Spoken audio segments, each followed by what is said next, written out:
Started. Welcome to everybody. This is a conversation focusing on the concerns of our international faculty and staff. With me is Provost Ehab, Abdel-Rahman, and Ben Naseman. I don't think you and I have met, and I'm not sure I'm pronouncing your name correctly. Do you say Naseman? Yeah, Naseman. Yeah, thank you. Hi. From the U.S. Embassy, really appreciate your joining us as the Acting Consul General and really having the expertise about all matters affecting the movements of American citizens, the welfare and whereabouts of them in this country. Let me just, as usual here, reaffirm my delight in working with this group and pride. We're now in exam week. We've got through the spring term, it would appear, successfully, as we'd aim to do. I was able to say until last week that we hadn't had any reported cases of COVID-19 among our students, faculty, and staff. Last Friday the 9th, we had the first, we traced that back. He was someone working alone in an office on Tahrir. We're able to establish he hadn't had any contacts in his day on campus. He was there for emergency purposes in connection with the signing ceremony we'd had. He went into quarantine hospital. As far as I know, his conditions are fine, recovering and stabilized. A student self-reported as having contracted the disease. He or she had not been on campus, so did not contract it on campus. We didn't have to worry about tracing, and thankfully was not on campus to transfer the virus to others, so that was good. And I've heard only today about another one of our staff members, a senior staffer who had been on campus 10 days, 2 weeks ago, who has contracted, who has tested positive, and he has been off campus for I don't know what number of days. That's something we still have to be looking into. But suffice to say, our two evacuated campuses have accomplished what we set out to do, minimizing, we had hoped to stay at zero, but stayed close to zero, the number of cases that have popped up among us, among students, faculty, and staff. And we've been able to then continue with our mission. And it looks like we'll successfully conclude the spring term, thanks to the enormous effort of faculty, the staff supporting them, and the resilience of our students who really went through a lot of stress this term, but have got through. Really, the focus of this conversation, though, we're all people who've been through this, is to look ahead, and we all have a lot of questions about our ability to move internationally, questions, administrative questions about the situation as faculty and employees on the campus. Ehab and I can do that. I see Dr. Ashraf has joined us. I might ask if Dr. Ashraf would like to, first Dr. Ashraf, then maybe the Provost have any opening words. And then I would ask also our Consul General from the Embassy if you want to give any larger overview. But then this is very much a conversation. We'll respond to questions. I would ask that everybody stay on mute when you're not speaking, and use the raise hand feature or use the chat feature if you'd like. Oh, I'm sorry, we don't have the chat feature this time. Use the raise hand feature, and I'll try to monitor those. Dr. Ashraf maybe, or Ehab, either of the two. Maybe Ashraf, give an overview of anything from the public health sector. I see there's an announcement out by the government of Egypt just in the past hour or so. Yes, thank you, Frank, and good afternoon, everybody. First of all, I would like just to give an overview of the COVID-19 situation in Egypt. Up till last announcement of the Ministry of Health, we have the confirmed cases is about reaching about 12,000 cases, and the mortality is 612. Thanks God, the mortality is still very low. And the good thing that most of the cases, over 90% of our cases, is mild or asymptomatic. So this is a good sign that things are even maybe from our hot weather like today or other things, but we have milder cases than what is that in Europe or in the States. The government has just since 1 hour announced the plan for the Eid vacation, and afterwards also for the reopening, starting from Sunday, which is the first day of the Eid al-Fitr. There will be a sort of it's not a total curfew, but it is a curfew from 5 o'clock in the afternoon. But there will be no public transportations, and all the beaches, all the restaurants, all the malls will close, and all public gatherings will be closed from Sunday until Friday. Starting from Saturday, they will start to open. The thing which I think all of you want to know about is the international travel. The government, they are starting to prepare for international travel to be regular from the 15th of June. And again, something also which is in the pipeline, that since starting from the 1st of July, there will be no hotel quarantine. There will be home quarantine when anybody comes from outside. So you not need to have this AUC quarantine, which we spoke about 2 weeks ago. So and this is the good thing, that we will have only a home quarantine and some phone calls to ask for any symptoms, any flu-like symptoms for these for staff or faculty or anybody coming from abroad. Nowadays, as Frank said, we have 3 confirmed cases. They are all mild, very mild cases, and they are all under they are taking treatment, and they are very good in general condition.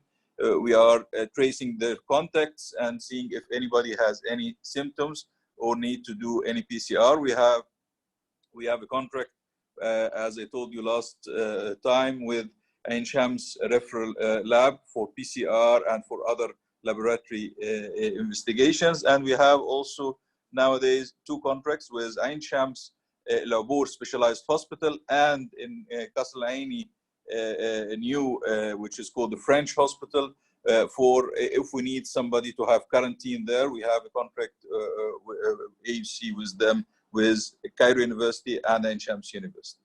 Hopefully we'll not need that. Thank you, Frank.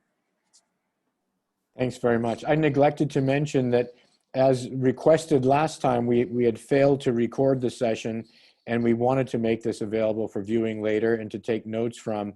So this time, I see the recording symbol is working. I don't know how to turn it on or off, to be very honest. If it bothers anybody, then, but anyway, I don't know how to turn it off. I could try, but there seemed to be popular demand last time to record this, and we would make it available later unless anyone requests that we not do so for some reason. Thanks very much, Dr. Ashraf, for that. That's great news, actually, that we don't have to be mandatorily quarantined in a government facility or in a hotel, and that we can self-quarantine coming back. That's a huge relief to many of us.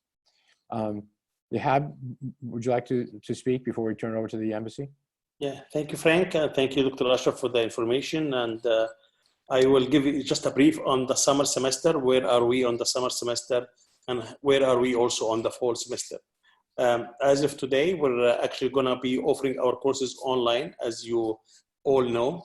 And the CLT has been actually working on preparing our faculty who will be teaching during the summer to teach the courses online. So they want to actually make sure that the summer semester is a prototype for what may happen during the fall semester. As for the fall, Ahmed Tolba is leading a committee to prepare and put scenarios for the fall. The committee has presented the first report actually to the Provost Council last Thursday, where they actually talked about the different scenarios. that they are considering for the fall semester, and what are the triggers for each scenario.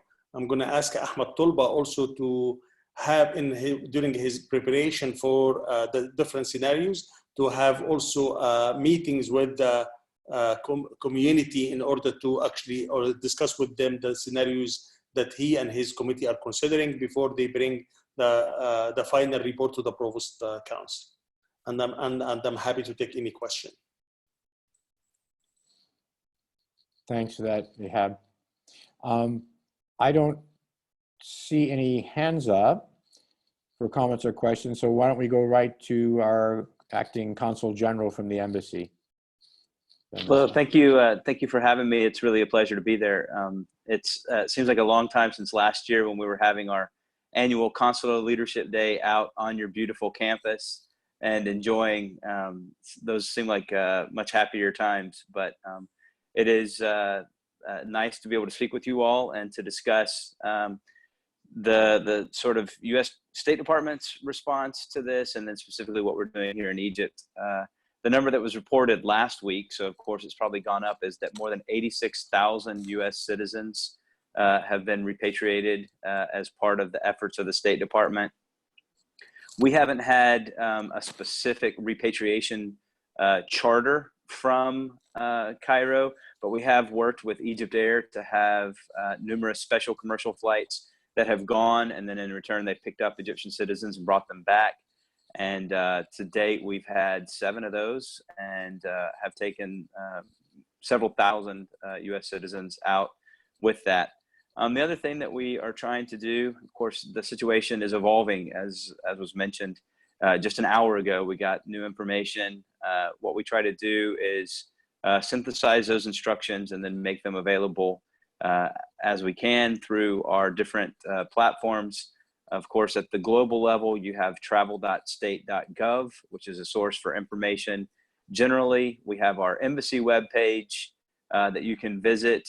And then we also have our Smart Traveler Enrollment Program, STEP that we call. We encourage everybody to sign up for that.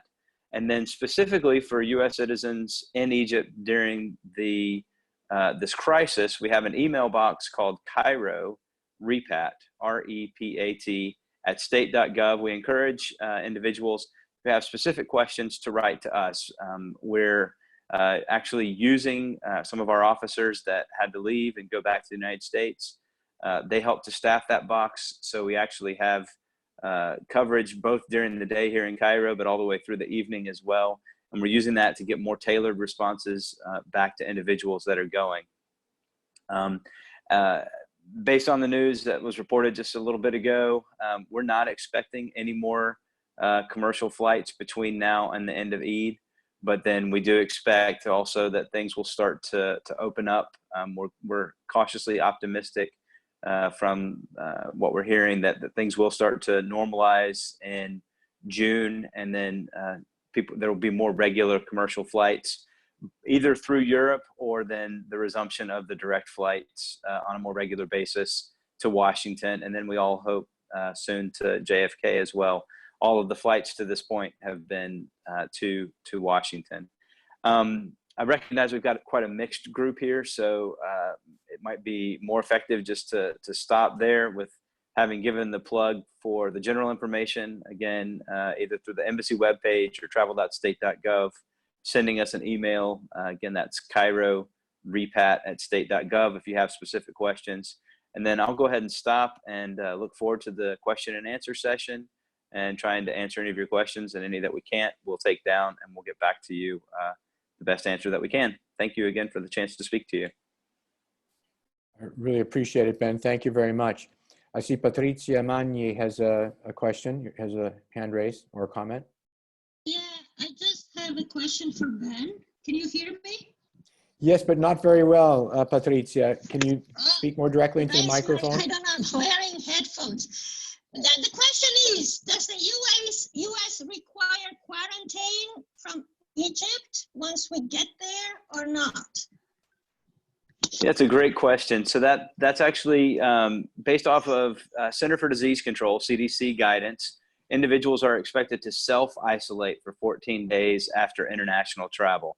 So the expectation is that you will minimize your contact with others until you're able to confirm that you haven't had a problem, that you're not sick, but there is no government tracking or government check-in that's required, and there's no facilities that you have to go to. So you can proceed to your home or wherever it is that you were going to go, and then the request is that you be responsible and that you stay home as much as possible during that 14-day period. Great question, Patrizia. Thank you. Any further questions, Patrizia? If not, No, thank you. Okay. Scott MacLeod? Then, Frank, also I see Faryal raising her hand on the screen here. Oh, okay. I'm sorry. It didn't appear on my participants. After Scott. Okay. Happy Eid, everybody. Thanks for having another one of these sessions for us. I've got a question, I think one for AUC and one for the consular officer. If we are arriving back in Egypt now, are foreigners allowed to come back if they have valid residency permits like currently? And what about foreigners who don't have residency permits because they expired? And then a question about the quarantine. The last time you had mentioned that until the quarantine changes in Egypt, that when we came back to Egypt, we may be able to quarantine under AUC responsibility. Did that go anywhere? Is that happening, or is that not going to happen now? Thank you very much. Dr. Ashraf, you've actually answered the second point, but go for the yeah. Yeah. Actually, we were speaking with the government to have the AUC dorms or a hotel which the AUC can rent, and to quarantine all the international travelers from the AUC for the 14 days in this hotel or dorms. But actually, as I am a part of the committee which is doing this sort of planning, that starting from the beginning of July, 1st of July, there will be self-quarantine at home for 14 days. So we will not need this arrangement with the government. But if we need it, it is there.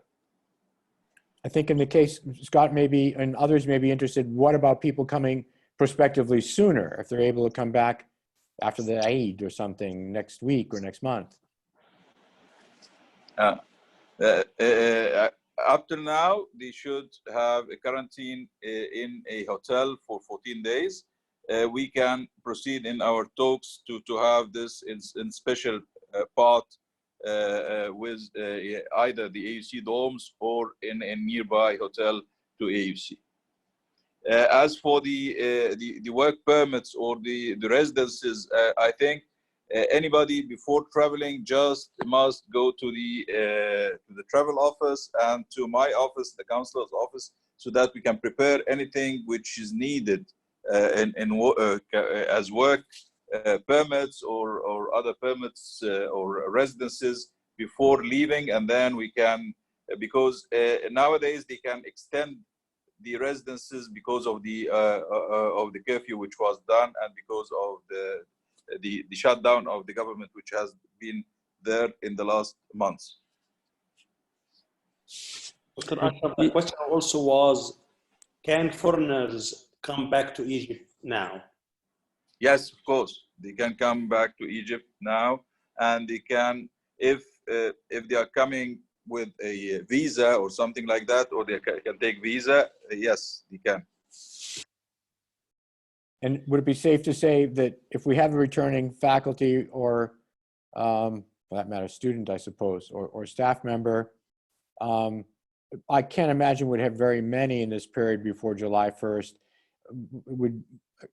I think we could handle it on a case-by-case basis. Scott, yes. If you're coming back or another, let Ehab and me know, and Dr. Ashraf, and we'll try to make sure we get a specific answer in your individual case, so you'll have some reassurance before you get on an airplane, if you're lucky enough to get one, as to what will happen when you arrive on the other end. And we will do everything we can to, whether it's, Dr. Ashraf didn't mention faculty housing. If that's not possible, if it's a dormitory, hell, you know, if it's you, come, or or a faculty member, I've got an apartment attached to Watson House, would figure something out. Can I just follow up on that? Please.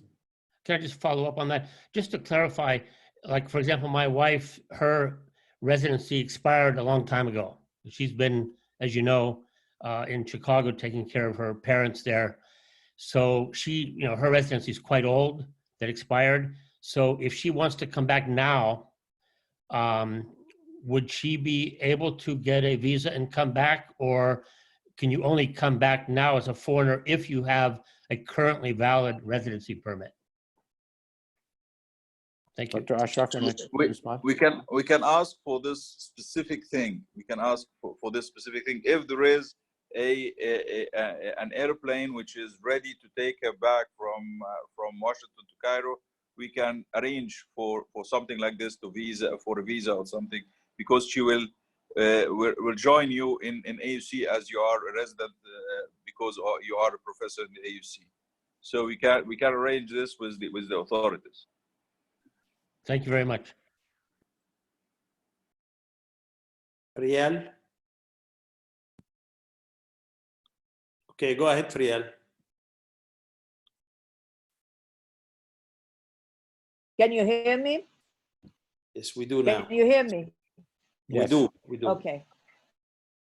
My question for the Consul General went on. I want to ask can you hear me?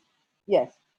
If an Egyptian has a valid visa to go to the United States, will he have any problems?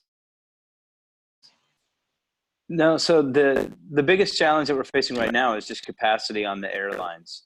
And so to this point, Egypt Air has been working with us, and the flights have been mostly US citizens or legal permanent residents that are going. There is no prohibition on traveling to the United States from Egypt right now. It's really just a capacity question with the airlines. The only places that have restrictions right now on going into the United States are individuals who have been in the Schengen zone, United Kingdom, China, and Iran. Those are presidential proclamations that were put out on those travelers. Of course, since no one's been able to get into Egypt from those places in the last 14 days, there's no problem if you can get a seat on a plane going. However, as I said, Egypt Air has been working with us so that we can prioritize the people who don't have residency here. They've been putting US citizens, legal permanent residents first on those flights so that they can get out. And then if we have any extra capacity, they've been opening it up later to individuals that have visas. I see Sonia Zulfiqar has her hand raised in the participants list. Thank you, Ben. Thank you very much. I have just a request. So can you make, please, a policy for the international faculty who are staying in Egypt due to COVID-19 and assign them courses to teach during the summer semester? Provost? Sonia, as you know, the summer semester courses are offered based on the needs and the department consultation with the students. So please consult with your chair on that issue. Okay. Okay. Thank you. Other comments, questions, concerns, ideas, recommendations? Sean Lee, have your hand up? And then Thomas Wolsey. Hi, thanks for organizing another one of these. I just had one more clarification and then a second question. So the first clarification will be, Dr. Ashraf mentioned earlier that there was going to be a policy to try to extend for those who have and whose families have expired residencies. Can you talk a little bit more about that, what that exactly means, since the offices are still closed from what I can tell? And does that also mean that we need to go back in person biometrics with our families? So that's the first one. And the second one is how AUC as an institution will deal with home leave for those of us who are not able to travel over the summer, for example. Sounds like Dr. Ashraf for the first question and Dr. Ehab for the second. Yes, I think immediately after the Eid, the Home Office will be open, and we can just negotiate with them to have this matrix thing to be done in our campus or during some period which is not crowded, or in an area which is much more easier for the AUC faculty and the AUC community to go. So this will happen immediately after the vacation or the curfew of the vacation of the Eid. So it is from the 30th of June, of May, we will start to do this with the authorities of the immigration authorities, inshallah. And Ehab? Yeah, thank you, Frank. Thank you, Sean. I agreed with the CFO, Sean, that if faculty member cannot travel during this summer and use his home leave travel budget, then he can ask us to accrue this for a later time. And this is mainly when there are no classes actually offered, then he would be able to use that home leave during, for example, the Christmas break. Okay. Thank you. And Thomas Wolsey? No, this works so much better if you unmute. Go ahead, yeah. Thanks all for putting this together. I agree with Sean. It's valuable for the community and just see each other a little bit. My questions are, I have two quick questions. I hope they're quick. One is for Ehab on the scenarios, and maybe I missed this, but on the scenarios for fall, do we have a timeline for when we might know what those scenarios are and those triggers? And my other question is far less important, but with summer coming, I have ordered materials through our Houston arrangement. And I'm wondering if, many of those from back in February and January even, if we have any idea when we will be able to retrieve those from Egyptian customs. Thanks again to all of you. So, Thomas, on the second question, I have to go back to our travel office and ask them to answer that particular question, because I don't really have the answer to it. On the first one, on the scenario, we will be announced not later than the first week of July. However, during this coming period, we will be in consultation with faculty and students on those scenarios. So Ahmed Tolba will be actually having sessions with faculty and students on those scenarios so we can collect feedback. Perfect, thank you. In fact, following up on that, since I don't see any other hands at the moment, I think everybody on this group will have been well informed and seen our previous town meetings and different discussions we've had. We've really tried over this past 6 weeks, and especially the past month, to open up the processes of consulting each other and getting everybody's ideas and inputs into how we make the hardest decisions from the micro practical level on up to the big profound political one.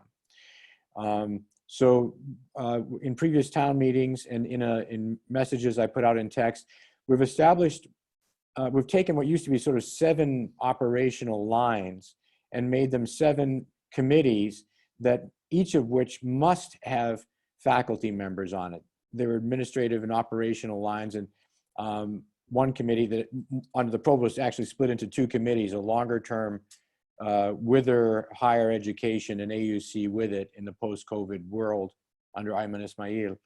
And then what about this late this summer and this fall? And that's under Ahmed Tolba, both of course under the Provost. Those, although focusing on our core academic mission, have all kinds of operational implications. So we have IT people and budget people and HR people tracking all those. We have Dr. Ashraf standing by to support all of them. We have our general counsel standing by to support all. We have people bringing this together, all the 7 committees. If you haven't heard of this, let me reaffirm to the 44 participants, minus Ben at the embassy, you're welcome to know this. If you wish to participate in these discussions and decisions on every aspect of how we conduct our mission, please do so. They're open. Here's the profound question, and it's the one that Tony Fauci posed in the United States, I'm going to say 10, maybe a little more than 10 days ago. It was around May 5th. And that is, for us as a community, he was doing it at the national level. What do we as Americans want? But what do we as the AUC community, how much risk of, how much additional sickness and even death are we willing to tolerate in order to resume to some semblance of normal sooner rather than later?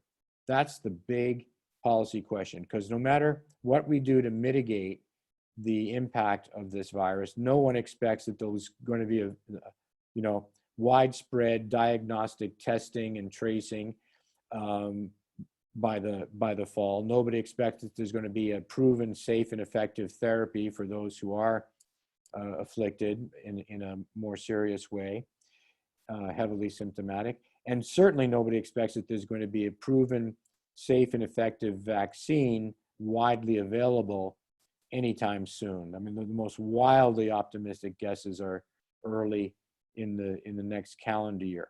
So until those things are in place, when everybody in the world wants to reopen and get back to normal, in the United States, in Egypt, everywhere, everyone's sick and tired of this. And there's severe individual and institutional consequences in terms of the normal economics of our operations if we do not return to some semblance of normal. So the pressure's on to do that.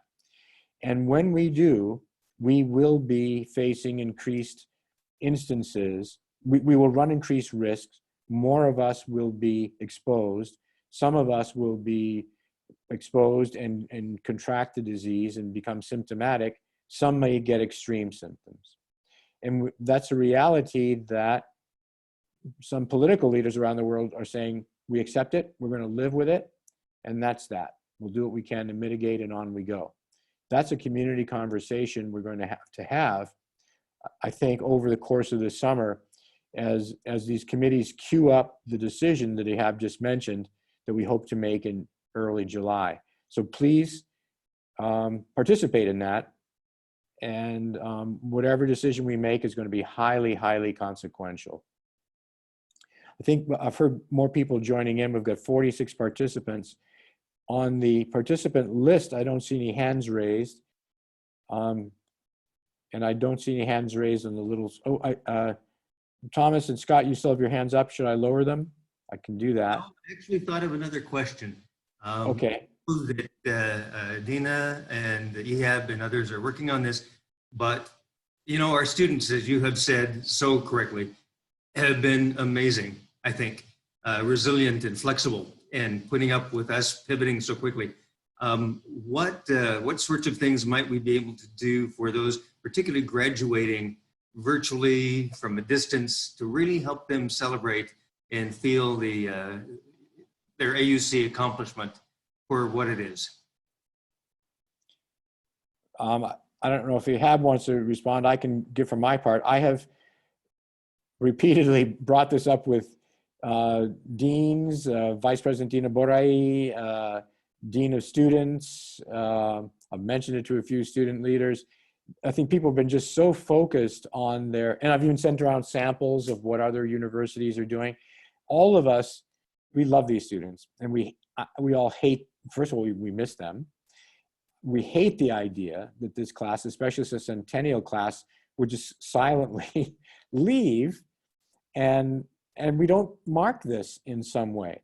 What the student union has responded is that we're too busy, we don't want to do an online thing. We would like to reserve the possibility of having a physically present celebration in the fall. And Dina Boreai has gone back to them and said, we would love that too, we would love nothing more. But what if the restrictions are still on and we cannot have gatherings of large numbers of people? And then you get into the winter You can't count on decent weather, doing it outdoors. We don't want to miss celebrating this. And anyway, the consensus so far, having asked through the student union, has been, we're just kind of busy. So we have offered, we've looked at different things. I'm still not satisfied. Here we are, it's May. The exams aren't over. I'm guessing the jury isn't out. I would love nothing more than if a number of faculty members or some of the deans say, listen, we just can't let this pass. We've got to do something, at least something online. I've said, as president, sign me up. I will do whatever I can. Faculty are crushingly busy, always at exam time. It's even harder this time because of online. But when we all catch our breaths in a week or so and file the grades, and we get it into the registrar, I don't think we really have to wait. I think we know just about everybody's going to graduate, as they always do. One or two might have failed a course and need to make something up. But I would love to proceed with something without imposing a burden that students don't want or that faculty don't want. As far as the administration is concerned, we're all in. If it's technical support, online support, we unleash student creativity, faculty creativity. We all have friends in the US that are doing this lots of different ways. I'd like to think at AUC we'll do something. I'll send a message, I'll do a little speech. I'd just love to see photographs of these of our graduates feeling happy and have some kind of an online memento of being the centennial graduating class.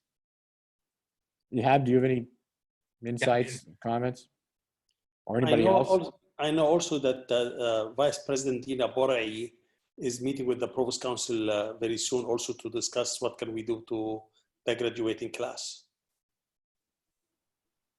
Yeah, they're just great. And it's a particularly great group. The student union leaders are wonderful. Scott, you still have your hand up. Did you have further on that?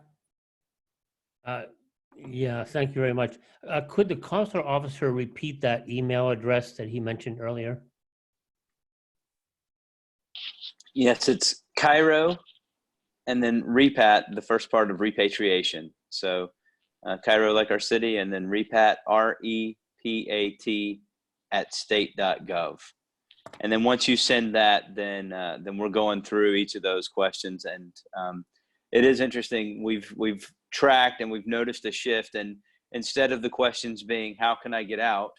The questions are now shifting to, how can I get back in? And so, I've been doing this for 22 years, and I know lots of folks that have been doing it for a long time. Never seen a crisis like this. I mean, I think this is unique around the world. Normally if you've got a hurricane or a natural disaster or a political disaster, you get everybody on the plane and you feel great, like you've just sent them to someplace safer. As the first planes were taking off, I thought, gosh, did their situation actually improve as they left, and what are they going to land in? And then realizing we have no idea. Right after a hurricane, then in a couple of months, the place that you're in is going to be back on its feet and ready to accept people again. And so, this idea that we don't know when we're going to get back to normal is such an unusual thing with this crisis. But yes, that's sort of my philosophical answer to your very short question about the email address. But yeah, Cairo repat @state.gov, and then we'll get you back as tailored of an answer as we can, given the fluid situation. Thanks for coming on. Thanks for coming on today. Thank you. Yeah, thanks, Ben. Thanks for the question again, Scott. Rachel Awad has your hand up.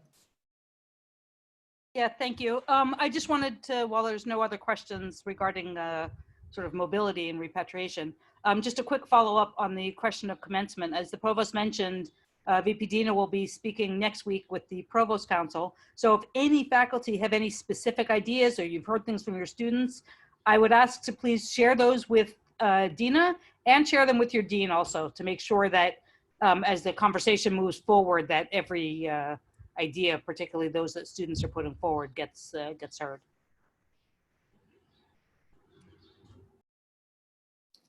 And even if if people have ideas, if there's a physical component that somebody can contrive that falls within the guidelines of the government of Egypt, I don't know what that would be. Spacing, small things. I don't know. Like you, Scott, like all of us here, it just seems like a moment we shouldn't let pass in their young lives without marking in some special way. I'm looking for any other hands, comments, questions. Excellent. Sean Lee. Hi, sorry to take up a second turn, but just in case we end up going all online in the fall, what is AUC's policy going to be about being physically present, and yeah, what's going to be the plan on that front? Ehab, do you want to address that? Yes, I have an initial answer to that, Sean. Final answer will be with the announcement when we announce the plan for the fall. But because we really don't know how long, if we are going to start the semester being online in the fall, we don't know how long that will take. So we actually will ask the faculty to stay in Cairo. So when we go back to face-to-face, then we will be able to depend on our faculty to go back and teach. But again, this is an initial answer. The final answer will be with the plan when we announce it, hopefully early July. Thank you.